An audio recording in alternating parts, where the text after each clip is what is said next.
It's a story of a peaceful medieval city in the 1300s, where life suddenly changes when a deadly plague arrives, spreading fear, loss, and testing the courage and humanity of ordinary people trying to survive. And by late 1349, the plague had been in Italy for over 2 years.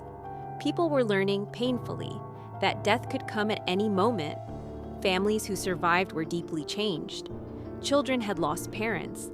Parents had lost children, and entire households were gone. Grief was everywhere, quiet but heavy. Giovanni and Lucia continued their journey, visiting towns and villages. Everywhere they went, they saw signs of suffering. Homes were empty, streets were silent, and the living moved slowly, weighed down by fear and sorrow. People had learned to live with death as part of daily life. Funerals were quick, often without ceremony. Mass graves became common. The world felt smaller and quieter. Despite the sadness, some people found ways to cope. Families who remained together shared work, food, and comfort. Neighbors looked out for each other, even if trust was rare. Children learned to help the sick or carry food. Every small act of care was a way to fight back against the grief and fear surrounding them. Giovanni and Lucia witnessed both heartbreak and courage. They helped families bury their dead, delivered food to those too weak to cook, and cared for the sick. They realized that surviving the plague was not only about avoiding death, but also about holding onto humanity. Compassion and courage became as important as food or shelter. People also found ways to remember those they lost. Some kept small tokens, a piece of clothing, a favorite toy, a candle lit at night. Others shared stories about the dead, keeping memories alive. These acts gave comfort and reminded survivors that life, even after loss, could continue. Communities adapted to survive. Quarantines and isolation became normal. People learned to recognize symptoms early and respond quickly. Villages and towns developed routines: who would care for the sick, how to manage food, and how to bury the dead safely. These small systems helped people survive longer than those who acted alone. Yet, grief was never far away. Parents sobbed over children they could not save. Siblings mourned brothers and sisters lost too soon. Even those who were healthy lived with fear, knowing that death could strike the next moment. The world had become uncertain, harsh, and unpredictable. Still, human courage shone through. Some people risked their lives to care for strangers. Families shared what little they had, even when it meant going hungry themselves. Giovanni and Lucia learned that hope could survive even in the darkest times, as long as people cared for each other. Life was fragile, but enduring. People had learned to live with grief, to survive daily fear, and to find hope in small acts of courage and kindness. The plague had changed the world forever, but it had not destroyed the human spirit. Giovanni and Lucia continued their journey, helping where they could, witnessing both death and bravery. They understood that survival was more than avoiding the plague. It was about keeping humanity alive in a world filled with loss, fear, and uncertainty. The summer of 1347 was different in the city of Genoa. Ships arrived at the busy port, but the sailors looked sick. Some had strange fevers and large swellings on their bodies. People whispered that a dangerous sickness had come from faraway lands. At first, many thought it was just a rumor, but soon the fear spread faster than the news. The city, full of life and trade, now felt quiet and tense. Giovanni, a young apprentice in his master's shop, noticed the change immediately. Usually the streets were noisy, with merchants calling out their goods, carts clattering on stone roads, and the smell of fresh bread and salted fish filling the air. But now the street seemed empty. Almost afraid to make a sound, Giovanni saw an old man near the docks, sweating and trembling. Holding a large swelling under his arm, people hurried past him, some making the sign of the cross, others muttering prayers. Fear had taken over. The news reached the city council quickly. Officials held a meeting to decide what to do. Some wanted to close the docks and stop incoming ships. Others worried that closing markets would ruin the city's economy. People outside the council whispered that this sickness was punishment from God. Families prayed for protection, hoping to avoid the disease that seemed unstoppable. In a small house near the cathedral, Lucia, a widow, watched her children play. She noticed their faces looked pale, and her heart sank.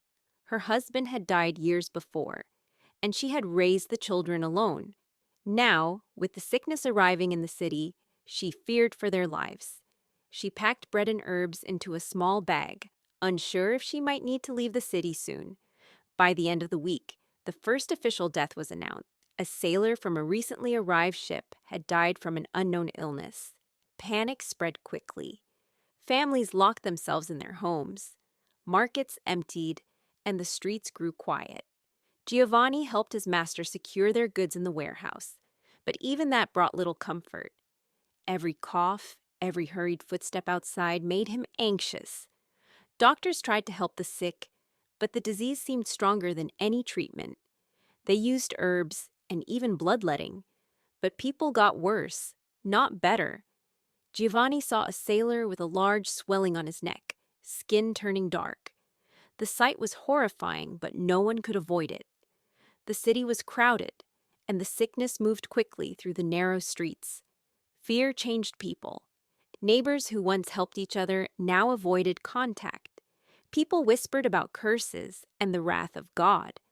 Even churches, usually full of worshipers, were quiet. Some priests tried to offer comfort, but their words often felt powerless. Giovanni, who had never been very religious, began lighting a candle each night and saying short prayers, hoping for protection. As weeks passed, the plague became impossible to ignore. Ships stayed in port, food rotted, and prices rose. The economy slowed down. Giovanni's master thought about sending him to a safer town, but the roads were dangerous, bandits attacked travelers, and some villages were abandoned after many people died. Survival was no longer just about avoiding sickness.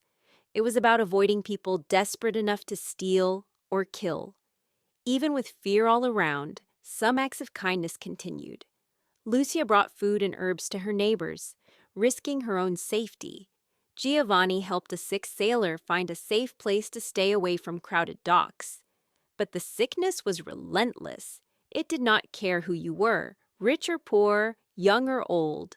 The city felt smaller, trapped under the weight of fear and death. By the end of the first month, Genoa looked like a city in mourning. The streets were empty. Carts carried the dead to graves outside the city walls. Life had changed completely. Giovanni and Lucia, still healthy, understood the hard truth. Life in Genoa would never be the same. The plague was not just a disease. It was a force that changed everything. As the sun set over the harbor, casting long shadows across the streets, the people of Genoa faced a difficult choice: give in to fear or find courage and try to survive in a city that had lost its normal life. After the first month, the plague in Genoa grew stronger. No one could escape it. People got sick quickly, and many died within days. Families locked themselves inside, hoping the disease would pass, but it didn't. The streets, once full of laughter, carts, and merchants, were now empty, except for the cries of the sick and the sound of carts carrying the dead. Giovanni walked carefully through the streets, delivering supplies for his master. He had to be careful. Anyone coughing or showing signs of the plague made him nervous. The city felt like it was under a dark shadow. He saw houses with black cloths hanging from the doors, marking that someone inside had died. Some families abandoned their homes entirely, leaving food and belongings behind. Giovanni realized that fear was spreading faster than the sickness itself. Lucia, the widow, tried to help as many people as she could. She brought herbs, water, and food to neighbors who were too weak to leave their homes. Some were grateful, but others were too frightened even to answer the door. The sickness made people suspicious of each other. Friends turned away, afraid of catching the disease. Even family members argued, unsure how to protect themselves. The plague did not stay in Genoa for long. Ships from the port carried it to nearby towns. Villages along the coast started to report sickness. Travelers fleeing the city unknowingly spread the disease to other places. People began to understand that no matter where they went, the plague could follow. Traders, who had always moved goods and money between cities, now carried death instead. The city tried to respond. Magistrates ordered some streets to be closed and asked families to stay inside. They burned fires in the streets to purify the air, as doctors believed that the bad air carried the disease.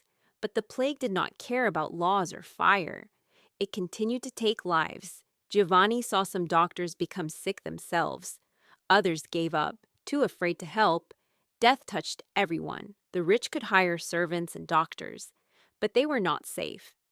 Poor families had even fewer options. Many could not afford food or medicine. People had to make impossible choices.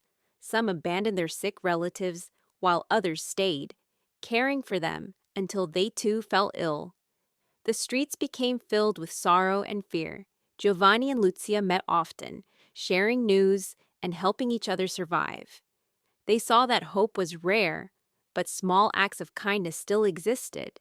A neighbor might leave bread at the door for someone who was too sick to cook. Children sometimes carried water to the elderly. These small deeds reminded people that humanity could survive even in terrible times. The plague caused more than just sickness. Food became scarce because farmers were too sick to work. Markets closed and prices rose. Many could not afford bread or meat. Hunger joined the plague as another enemy. Giovanni helped his master store what little food remained, knowing that soon even basic survival would be difficult. Even in the darkness, people tried to understand the sickness. Doctors studied the symptoms. They noticed swellings, fevers, and black spots on the skin. They realized that the disease spread quickly and seemed impossible to stop. Some blamed the stars, others blamed God, while some searched for medicines that might work. None of their ideas helped much. The fear of death changed the city. Churches were less full, and prayers sometimes felt empty. Some people left the city completely, walking long distances to find safety. But the roads were dangerous. Bandits stole from travelers, and many died along the way. Giovanni and Lucia knew that staying inside might be safer, but it did not guarantee survival. As weeks turned into months, Genoa became a city of ghosts. The sick filled houses, streets smelled of decay, and the living became few. Yet people still fought to survive. Giovanni and Lucia learned to move carefully, avoid danger, and help where they could. They realized that surviving the plague required not just luck but courage, wisdom, and compassion. By the end of the second month, the city had changed forever. Families were gone, houses were empty, and familiar streets looked strange and sad. Giovanni watched the sunset over the harbor and thought about how quickly life had changed. The plague was not just a sickness, it was a force that reshaped the world. Cities, towns, and villages would never be the same. Still, small lights of hope remained. Lucia continued her work, helping the sick, and Giovanni continued to assist his master and neighbors. They did not know how long the plague would last, but they knew that giving up meant certain death. Survival depended on courage, care, and staying together, even when the world seemed cruel and unfair. And so, Genoa continued under the shadow of the plague. Each day brought new challenges, new losses, and new fears. But each day also gave small opportunities for The plague did not stay in Genoa for long. Travelers, merchants, and fleeing families carried the sickness to nearby towns and villages. People in these places had never seen anything like it. At first, they thought it was just a bad fever. But soon, the swellings and black spots appeared, and fear took hold. In the village of Savona, just a few miles from Genoa, families locked their doors. Mothers whispered to their children to stay inside. Farmers abandoned their fields, leaving crops to rot. The village, once lively with market days and church bells, became quiet. Only the cries of the sick and the carts carrying the dead could be heard. Giovanni, though still young, felt the weight of responsibility. He had seen the devastation in Genoa, and now he feared that the same could happen in nearby villages. He helped his master prepare shipments of food and medicine. though he knew they might never reach those who needed them. People along the roads were too frightened to travel, and many who tried to flee were turned away at city gates. Lucia continued her work of caring for the sick. She traveled carefully from house to house, carrying herbs and food. Some people accepted her help, others refused, afraid she might bring the sickness with her. The plague caused not just death but distrust. Families stopped visiting neighbors, friends no longer met, and even strangers avoided each other. People whispered that it was safer to be alone. Doctors and healers were overwhelmed. They tried different treatments, but nothing seemed to work. The plague moved faster than anyone could stop it. In some villages, entire families disappeared within weeks. People did not have time to mourn properly. Graves were dug quickly outside the village, and carts brought the dead from house to house. Fear became the strongest emotion, stronger than love or hope. At the same time, some people tried to fight back in small ways. Monks and nuns risked their lives to care for the sick. Traders left food and medicine at doorsteps for those too weak to leave their homes. These acts of kindness were small lights in the darkness, reminders that not everything could be destroyed by fear. Giovanni and Lucia heard stories of villages completely abandoned. The plague had no mercy. It killed the young and old, rich and poor alike. People began to understand that fleeing was not enough.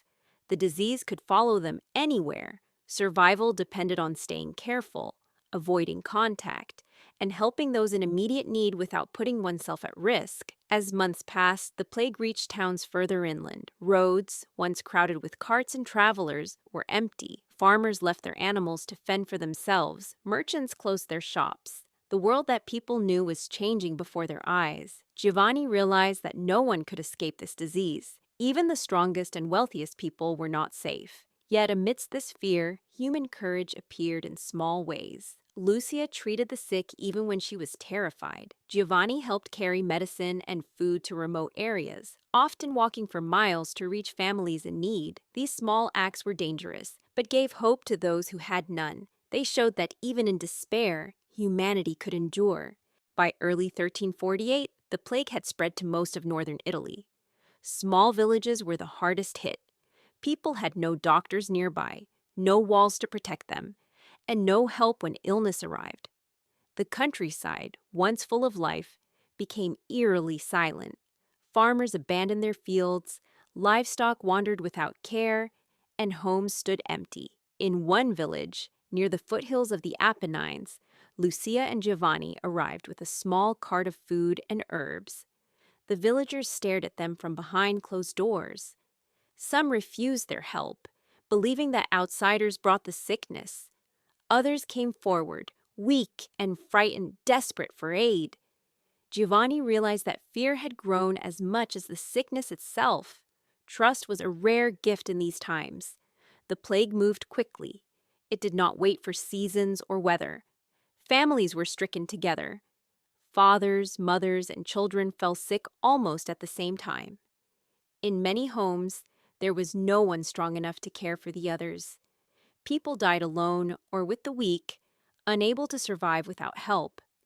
Carts piled with bodies traveled slowly out of the village to mass graves. Lucia worked tirelessly, treating the sick with herbs, warm water, and comfort.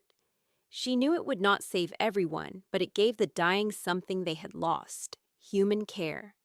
Giovanni helped her, learning to carry the sick and the food, while also watching for signs of danger.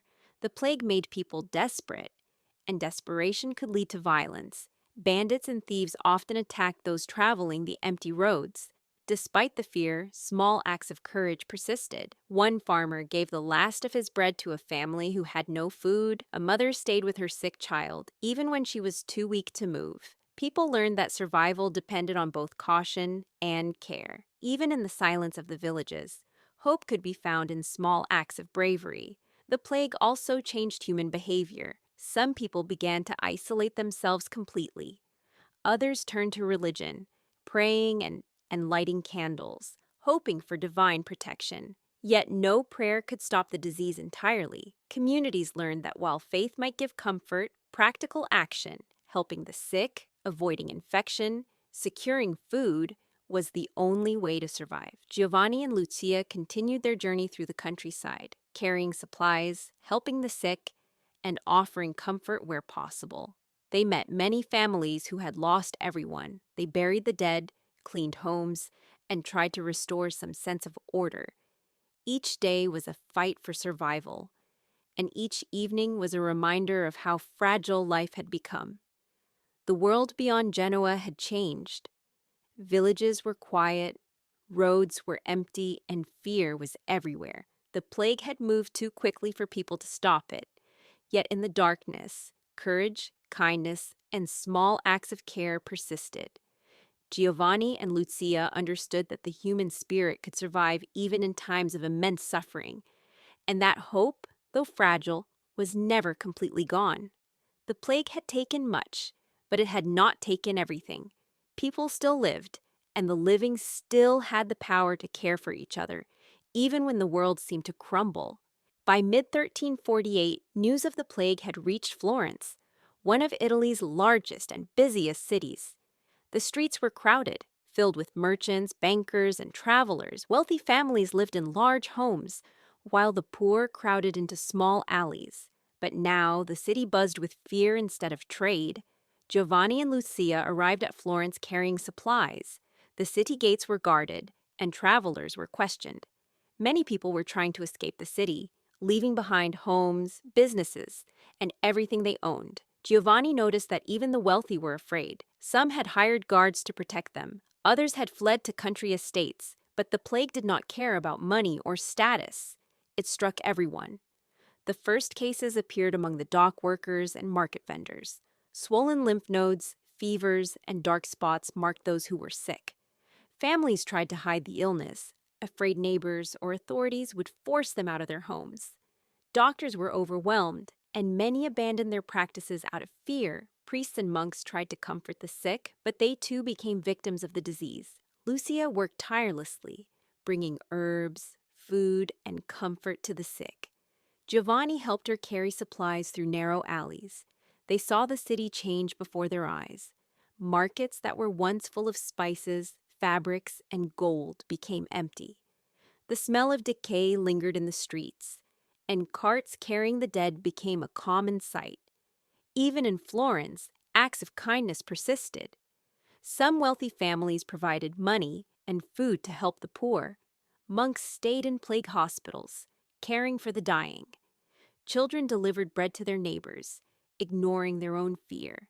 Giovanni and Lucia learned that even in a city of thousands, courage and care could survive. Florence was a city transformed. The bustling streets and lively markets were replaced by fear, silence, and grief. Yet among the suffering, small lights of hope remained. People who survived learned to avoid the sick, care for the vulnerable, and find courage in each other. The plague also reached Venice, the city of canals and boats, in the summer of 1348. Venice was wealthy and powerful, trading with cities across Europe and Asia. Merchants brought goods from distant lands, but they also brought the plague. The canals, once filled with gondolas, and the chatter of merchants became eerily quiet.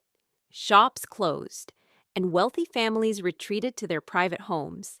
Venice's government tried to control the sickness by isolating incoming ships and monitoring travelers. Quarantine rules were introduced for the first time. Ships were forced to wait offshore for weeks before docking. Despite these efforts, the plague entered the city and spread quickly. Giovanni and Lucia navigated the canals, helping people who were sick.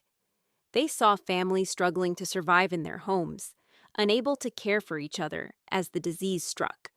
The water carried not only goods, but also the fear and death of the city.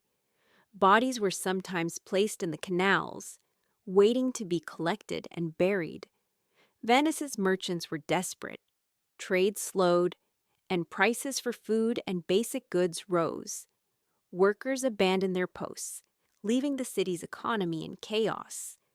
Yet even in the face of fear, some people acted bravely. Sailors cared for the sick. Neighbors delivered bread to those who were too weak to leave home, and doctors risked their lives to treat the afflicted. Giovanni and Lucia noticed a difference between Venice and smaller villages. In Venice, wealth and resources allowed some people to survive longer. They could hire help, stockpile food, and sometimes escape the worst of the plague. But survival still depended on caution, care, and luck. The disease could strike anyone at any time. Venice was a city under siege. The canals, which had once symbolized wealth and beauty, now carried fear and death. But amidst the horror, the courage of individuals shone through. People helped each other, shared what little they had, and fought to survive. Giovanni and Lucia realized that even in the greatest cities, humanity's resilience could endure. By late 1348, the plague had reached the countryside surrounding Florence and Venice.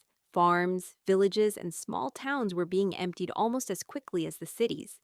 Fields once full of crops were abandoned, and livestock roamed freely, unfed. Farmers who stayed were few and often sick themselves. Giovanni and Lucia traveled carefully through these areas, carrying what little food and herbs they could. They saw the fear in the eyes of villagers. Many had already lost family members and had no one left to care for them. Children ran alone through empty streets, too young to understand what had happened, too afraid to enter abandoned homes. Some villagers tried to hide the sick, fearing that officials would remove them or force them into plague hospitals. Others fled into the woods, hoping that isolation would protect them. But the plague was relentless. Even remote farms could not escape. Giovanni and Lucia realized that no place was truly safe. Survival depended not only on avoiding illness, but on finding help and staying cautious. In many households, the old and the weak were left to die alone. Families did what they could, but exhaustion and fear made care almost impossible. People learned quickly that the disease moved faster than human strength. Even acts of kindness were risky. A simple visit to a sick neighbor could lead to death. Yet some villagers continued to help each other. Mothers shared what little food they had. Neighbors brought water to the thirsty. Every small act of care mattered. The countryside also revealed the limits of human control. Farmers who tried to keep their land and animals alive often became sick themselves. Roads, once busy with carts and travelers, were empty. Bandits roamed freely, taking advantage of the chaos.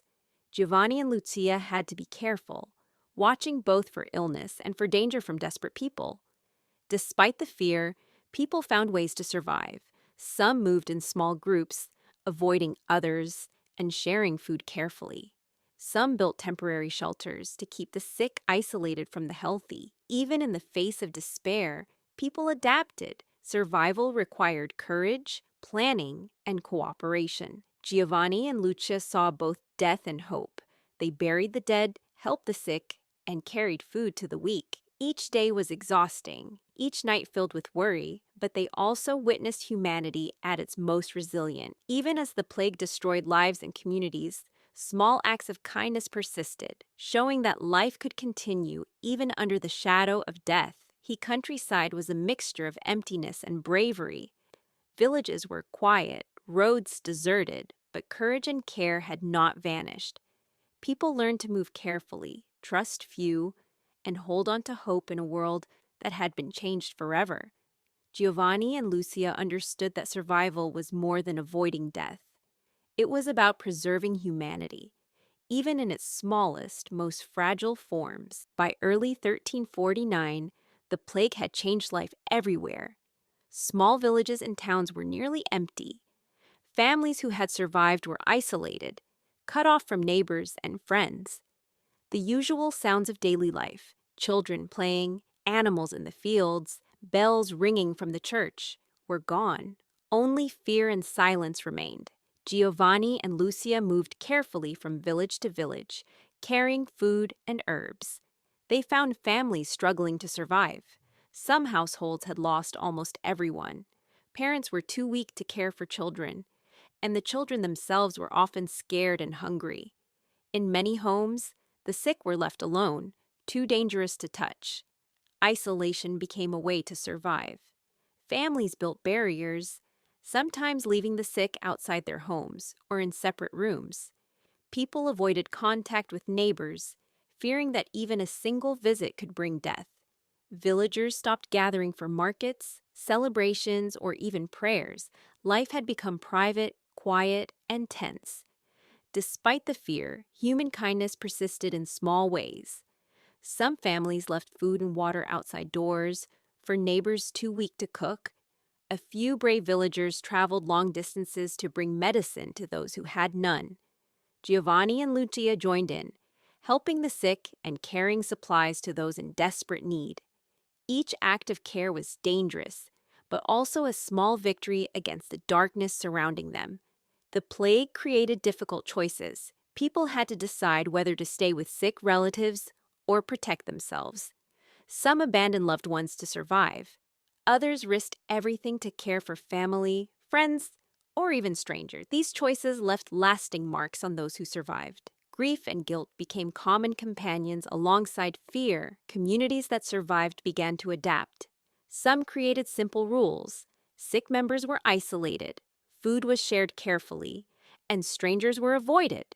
People learned to recognize symptoms early and respond quickly. Those who could help did so, even knowing that helping might cost their own lives. These small systems of survival allowed some villages to endure longer than others. Giovanni and Lucia saw both despair and courage. They buried the dead, comforted the dying, and helped the sick with medicine and food. They met families who had lost everything, but still found ways to care for each other. Even in the quietest, loneliest villages, hope persisted in small gestures. A loaf of bread shared, a candle lit for the sick, a gentle word spoken despite fear. The plague had left its mark on every aspect of life. Villages were quieter, families smaller, and daily life uncertain. Yet the human spirit, fragile but persistent, survived. People learned to live with fear, to care for each other in small ways, and to find hope even when the world seemed empty and dark. Giovanni and Lucia understood that survival was not just about avoiding death. It was about preserving humanity, compassion, and courage. Even as the plague moved on to new towns and cities, the lessons of resilience and care remained, quietly shaping the lives of those who lived through the horror. By the middle of 1349, the plague had affected nearly everyone in Italy. No one was safe, not the poor, not the wealthy, not even the powerful. Cities, towns, and villages were all touched by fear and death. Giovanni and Lucia traveled to a town near Florence, where they noticed a strange difference between the lives of rich and poor. Wealthy families could isolate themselves in large houses, hire servants, and stockpile food. Their doctors visited carefully, and guards kept strangers away. But even their wealth did not stop the plague. People in grand homes still fell ill and died, often in silence, their servants too frightened to help. The poor suffered in even harsher ways. Small homes were crowded, families could not avoid contact, and they had little food or medicine. Many abandoned sick relatives simply because they could not care for them. Streets were full of bodies, carts carrying the dead to mass graves, and cries of sorrow. Life had become a struggle for every living person. Giovanni and Lucia helped where they could. They carried food to the poor, helped the sick, and comforted families in despair. Even the wealthiest asked for their help sometimes. They realized that courage and care were more important than money. In many cases, that the richest could survive longer, but the plague eventually touched all lives. The plague also changed social behavior. Rich people began to fear their neighbors, and servants sometimes abandoned their masters. Poor people distrusted even their closest friends. Families argued, neighbors turned away, and communities were torn apart. Fear was stronger than social bonds. Yet in some places, kindness survived. Some rich people shared food and money. Some poor families protected their neighbors and the weak. Small acts of compassion became the difference between life and death. The towns themselves were changing. Markets closed, schools stopped, and churches were often empty. People could not gather for festivals or celebrations. Even the government struggled. Officials tried to enforce quarantines, organize burials, and keep order, but they were overwhelmed. Fear and death moved faster than any law or rule. Giovanni and Lucia saw that survival depended not on wealth, but on courage carefulness, and helping others. Even the smallest action could save a life: a loaf of bread, a bottle of water, or a quiet act of care for the sick. Every day was a struggle, and every decision could mean life or death. The plague had taught a painful lesson. Death did not respect status, money, or power. Everyone was equal in its path, but human kindness, courage, and resilience were also equal. They could be found in rich houses and poor homes alike. Giovanni and Lucia understood that the true measure of survival was not wealth, but the ability to care, adapt, and face fear with courage. Even as cities and villages fell silent, the human spirit, fragile but stubborn, survived. People continued to help each other, to share what little they had, and to find hope in a world consumed by fear and death. Even after the plague passed, life in Italy would never be the same. Cities and villages slowly healed, but memories of fear and loss remained. Families rebuilt, neighbors helped each other, and courage returned in small, quiet ways. Giovanni and Lucia continued to remember those they had lost, carrying lessons of hope and humanity. In the end, even after the darkest times, life endured and the human spirit survived. I hope this story stayed with you and made you feel the strength of human survival. Like, share, and subscribe for more realistic historical stories and cinematic experiences.